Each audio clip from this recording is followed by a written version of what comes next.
Good evening, ladies and gentlemen. Welcome to Reference Point. I'm your host, Dave Kocharhook. Thank you for joining us today. Appreciate your being here because we're going to have a conversation about a topic that we all here in the San Francisco Bay Area have some kind of relationship with, if I can use that term.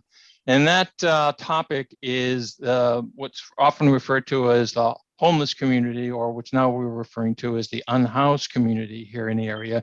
And we run across people constantly.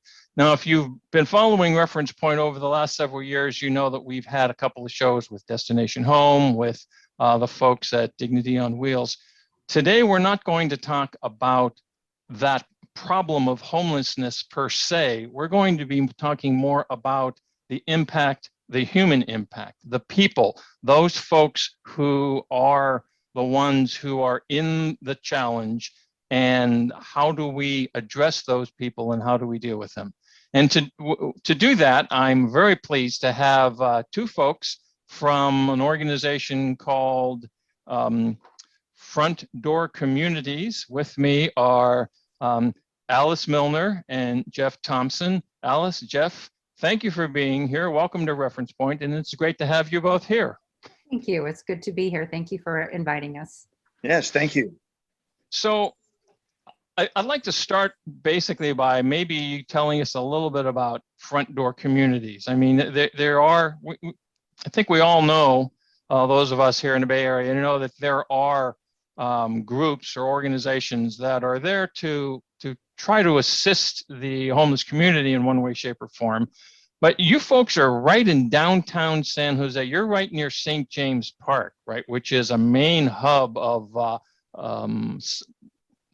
I guess we'll call it the community, the unhoused community. So tell us a little bit about that organization and how it got started. Jeff, maybe you could start out. I guess you're the chairperson of the organization. So tell us a little bit about that history.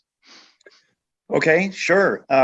So we provide critical services to the unhoused in the downtown San Jose area. And you're right, we are just a kitty corner across from the San Jose Civic Center. So we are right downtown on 4th Street.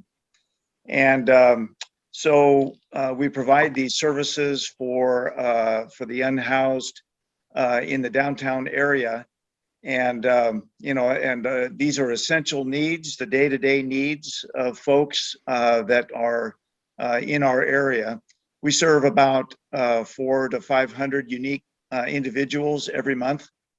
And we are open with various programs 5 days a week. We got started as a ministry of the First Presbyterian Church of San Jose about 10 years ago. And the ministry started because people came to the front door of the church and asked for food. And so they started keeping a case of granola bars in the church office, and they would just hand out granola bars. And then, do you have a bottle of water? So then a case of bottled water ended up under the counter. And then, and it just, things just added on until there was 7 or 8 items being added into a lunch bag, and about 30 lunch bags sitting under the counter. And those were going out, 1 or 2 a day, and then 5 or 10 a day, and then 20 or 30 a day. Wow. And so as the word spread, people got to know it. And now I get the idea of front door communities, because like you said, people were coming to the front door of the church, where I guess the ministers lived and stuff like that. So, hey, knocking on the door, said, hey, we need some help. That is really interesting. I hadn't thought about that. Yeah, that's how it got started. And then the pastor, as you say, the pastor was that's where the pastor was, day by day. And the pastor noticed how vulnerable some of the women that were coming to the front door were. So tell us a little bit about that women's program, Jeff. Yes, Alys will tell us a little more, but it was started by the pastor of the church. And she noticed how vulnerable the women were on the street, more so than men. and started a specific women's program to meet the essential needs and the specific needs of women on the street. So Alys, can you give us, how long has the women's program actually been operational, Alys? So I believe it's been about 5 years. I've been involved for 3. And it was started by former pastor Sharon Hare and Eileen Hunter. And the original premise was to create respite from the streets. And so it was considered a drop-in program pre-COVID. I always feel like I have to qualify one versus the other. So we've continued to serve, but we're currently doing less because of the restrictions of having women inside. But the idea was that women would come in and they'd be served a hot lunch in a community room. They would always form a circle. People would link arms, say hello, kind of just check in with everybody. And then after lunch was served, there were a variety of services they could have, or they could sit for hours and just do nothing. We had a room set up with 6 cots. We put fresh sheets on them every day, keep it dark and quiet. Some of the women would just lay down and sleep for several hours because they felt safe. We had a small computer room with 3 computers where they could come in and do some research for housing or just blow off steam. Some of them would print out coloring pages. And so this wasn't like an overnight scenario where people would come and stay. Correct. It was more like a short-term, limited time opportunity to kind of sort of destimulate, I guess would be a way to put that. Exactly. So it's what is known as a drop-in center. There are drop-in centers for youth, there are drop-in centers for seniors. This was specifically a drop-in center for unhoused women 3 afternoons a week. So we're able to come in, get off the street. We have a beautiful garden in the back. So some of them would just sit outside and read. And then, like I said, we offered a whole variety of services. We had a formalized boutique where they could shop for free, come in and select clothing, accessories, everything was donated. We provide essential hygiene items. Again, women on the street need menstrual products. Right. And need products called Poise or adult diapers because they don't want to give up their hiding place at night. So it allows them to stay in one place at night and keep safe. You just mentioned something there that I don't think most of us think about. You mentioned they don't want to give up their hiding place at night. Okay, which was I've never heard anybody talk about the challenge from that perspective. I mean, what the team there at Front Door Communities is dealing with seems to me is the physical, emotional, mental, psychological challenge that someone has by being displaced. I mean, is that fair enough to say? In terms of the services we provide? Yes. Yes. So especially with the respite program, but with both programs, it's bringing the humanity to these people who have lost a lot of dignity by living on the streets or marginally being housed in shelters or in their car. And so a lot of what we do is listen. We listen, hold hands, support emotionally.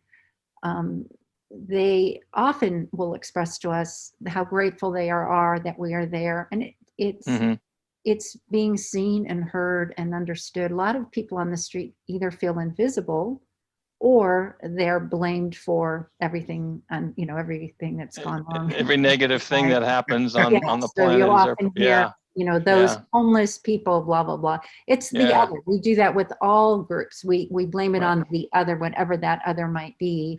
I have learned a lot in the 3 years that I've been volunteering. I learn every day from the men and women that we serve. And I think it's, I think it's unconscionable that anyone should be on the street. Right. One of the few positives from the pandemic is that the county kicked into gear. They did not want to see COVID spread. And so they opened up hotel rooms, county fairgrounds. They had trailers, people sanctioned parking. They added hand washing stations and porta potties and some of the more established encampments. I mean, they've really reached out Yeah, try to and humanize the situation, which, yes, yeah. yes, which we should have been doing all along, in my opinion. I don't think we wait We for a don't, crisis, but this is, yeah, here we it's not something that we think about. I mean, we do tend to look the other way. Mhm. Jeff, how many men and women do you think the team is serving at this point in time? So our average on a daily basis is for the lunch bag program is in the 60 to 70 range per day. Mhm. We're open 3 days a week. And for lifted spirits, 25 to 30 women come each day, and that's open two of the other 2 days of the week.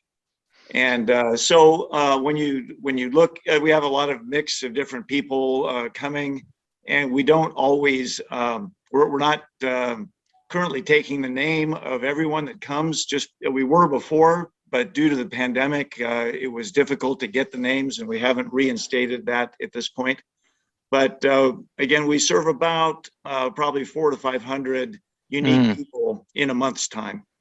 Now, has that number stayed pretty constant over the last year of this COVID time? Has it increased, or what is your observation? It looks like to me that it's decreased just slightly for the people coming to our front door.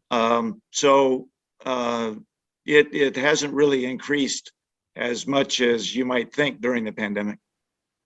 Interesting. Might that have something to do with what Alys was mentioning, how folks they have places to stay. They've opened up some of the hotels. They've provided some other facilities.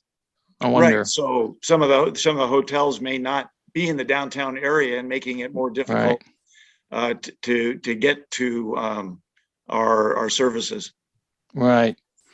So Alys, you were mentioning, I think you used the term how invisible people tend to see the unhoused are invisible. The only time they seem to be visible, I'm using this from my own personal experiences. Mhm. You're driving down the highway and you see the tents lined up along the side of 280 or 17 or 101 or wherever. Okay, Right. and you go, oh, for crying out loud. I mean, or you're walking through downtown San Francisco or downtown San Jose, and there's somebody that's just kind of like, sleeping on the pavement or whatever. Why don't we see these people? Why are they invisible to us unless there's a big problem in front of us? My personal theory is it makes us uncomfortable, and it makes us uncomfortable for a variety of reasons. One is, oh my goodness, that could be me, and that makes people uncomfortable. Another is fear of the unknown. We don't like the unknown. So we don't know if this unhoused man or woman that we see in front of us, maybe they're dangerous, maybe they're high on drugs, maybe they're going to hurt me. Maybe they're going to ask me for money and I'll be embarrassed because I don't have any money, or I'm afraid to go near them. So I think there's an awful lot of fear.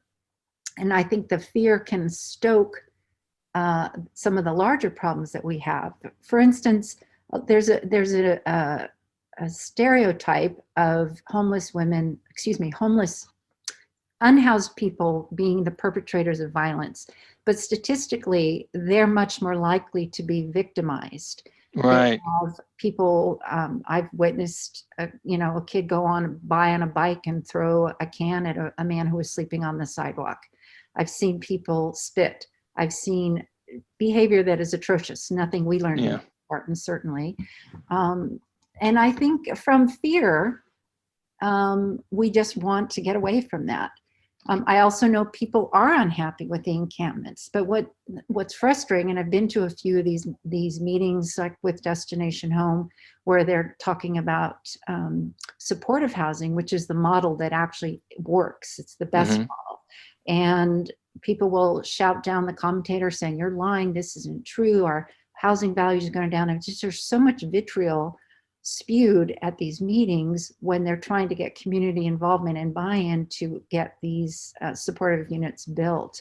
So there is a huge disconnect between the reality and the perception of what is going on within the unhoused population. Or Right. some will say, oh, a homeless man, did blah, blah, blah, and that somehow speaks for the 1,800 unhoused people that are in district. Right. Right. I think your point is real interesting, the one about the tendency to think that they are prone to violence, because in my personal experience, there's been two different kinds of behavior that I've observed. Okay, one is the person who is unhoused will kind of, shrink away. They will not be overtly present. They almost like they want to go and hide, because maybe, I don't know if it's feel for themselves or embarrassment or whatever. And the other is someone who's just willing to communicate and to be present and effusive. I had an experience in San Francisco. I may have told the two of you when we had our initial meeting. My wife and I were up in San Francisco, and we were looking for a restaurant, and we couldn't find this restaurant. And a gentleman, an unhoused gentleman, he said, "You folks look like you're lost." And we said, "Well, yeah, we're looking for blah, blah, blah." And he said, "Oh, it's 2 blocks down the street, turn left, and it's just around the corner." I mean, it was wonderful, so there is that sense. Jeff, how has the community around where your the front door community's facility is, how have the neighbors responded? Have they been more open to and supportive of the homeless community by virtue of the work that you're doing? I would not really say that is true. Probably not. The biggest, we have an apartment building next to our facility, next to the prior church location, and there was some issues with some of the folks in the parking lot. There's a lot of activity in the parking lot in odd hours of the day and the rest, and there was some complaints coming from there. But we actually have met with them. We met with the city. The city has put a porta potty in our parking lot, which we appreciate greatly. Oh, that's great! Yeah, yeah, it's just a super big help, and we've actually asked that some of the cars that were parked there be removed, so that that kind of removes that issue. And so actually things are actually quite a bit better now than they were maybe 6 months ago. And so that's an encouragement. Amazing what communication will do, isn't it? It is. It was, yeah, it was a win-win for everybody. So tell us a little bit about the other groups, because I was noticing on your website that there are several other organizations or groups that are contributors to activity. Was it Dignity on Wheels is one, right? And there are a couple others. Can one or both of you tell us a little bit about the other organizations that are supporting the work down there? I'll start, Alys, and then if you could fill in and what I've forgotten to mention. Dignity on Wheels from the We Hope organization comes in Monday and Friday afternoons, and they provide a shower truck and some laundry facilities, and that's super helpful because there's nowhere else that one can do laundry or take a shower, and so very much appreciated. Community SIVA is a community organization that and they supply the water for those shower trucks. And they also provide to the community, not necessarily through front door, but they do help us, but they provide lots of other essentials. They've actually donated backpacks to us because when you're on the street, you have lots of stuff, but you need to take it everywhere you go. So some backpacks were really helpful, and blankets. And so they've been supportive in a number of other really great ways. The Gardner Health Fan comes on Tuesday mornings, so people can, there's a number of people that have come to our door with cuts and they just need, just simple medical help, but you can't get it on the street so easily. And the van is there to help them get that. Fantastic. Fantastic. So Alys, I think one of the other things that I saw there was Bombas. I think you had somebody, I think one or both of you had mentioned that Bombas has provided some apparel, socks and other things. Is that right? Yeah, they are a wonderful organization. Their entire model is to create a product that can be purchased and then donated as well. So you go to the Bombas website and you purchase 3 pairs of socks. Bombas will then provide 3 pair of socks to the unhoused population, and they do it through a variety of organizations.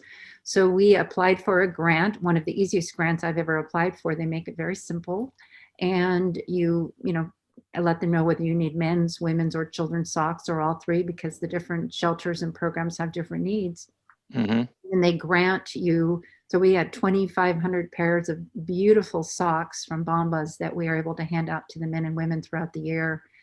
And oh my goodness, it's huge, because that is one of the hardest things. You're on your feet all the time. Right. You don't necessarily have, laundry facilities, or if you do, it might be 2 or 3 days. So to be able to give out clean socks from Bombas has really just been wonderful, an amazing thing for us. You don't think about that type of thing unless maybe you're one of these extreme backpacker hikers who doesn't, for weight purposes, don't carry a lot, and you're out there in the same clothes, the same socks, and all that sort of stuff for a week, and then you kind of start to feel what that's like. Yes. I have a question that just came to mind that we didn't talk about before, but it's just something I'm just now was wondering about. Are the folks in the unhoused population, are they able to vote?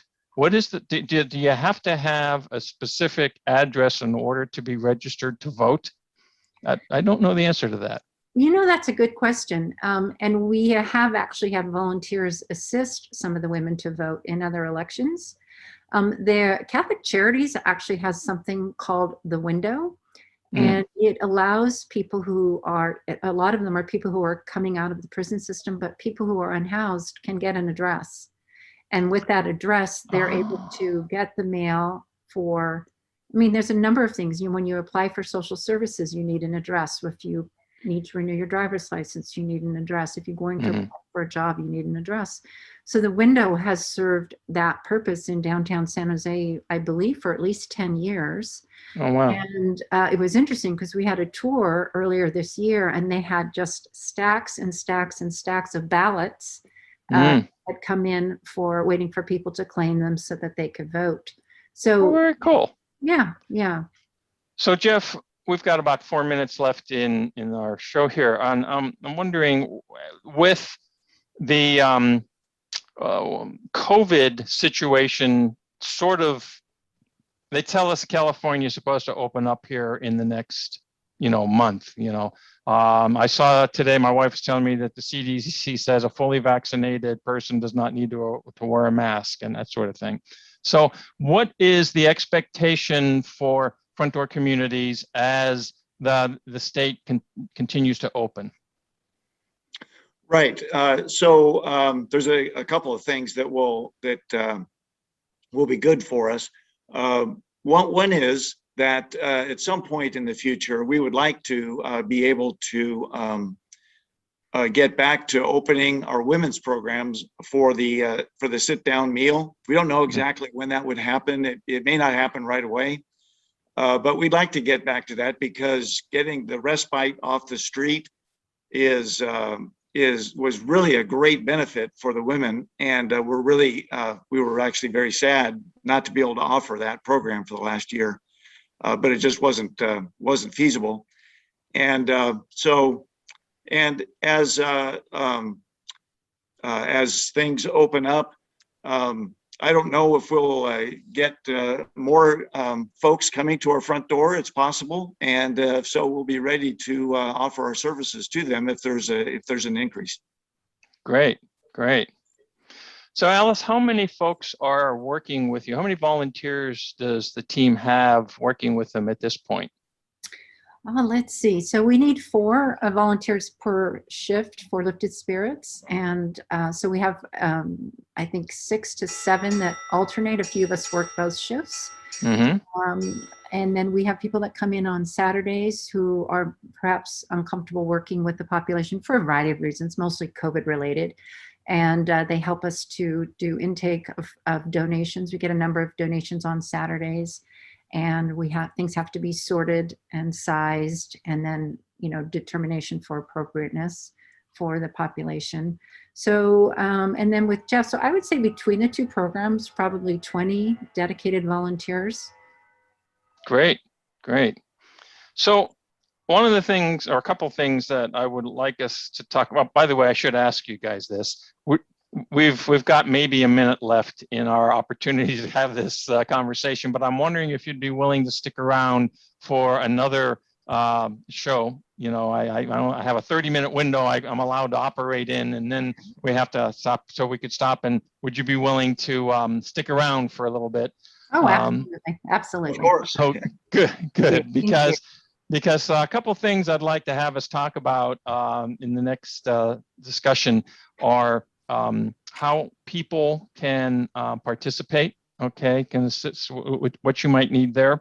I want to talk about something that you guys had mentioned to me regarding the fact that the property that you're currently housed on is up for sale, or maybe has been sold, and so there's some expectation as to where can you continue to operate and things like that, and a few other things that I think we should discuss. So appreciate your willingness to stick around.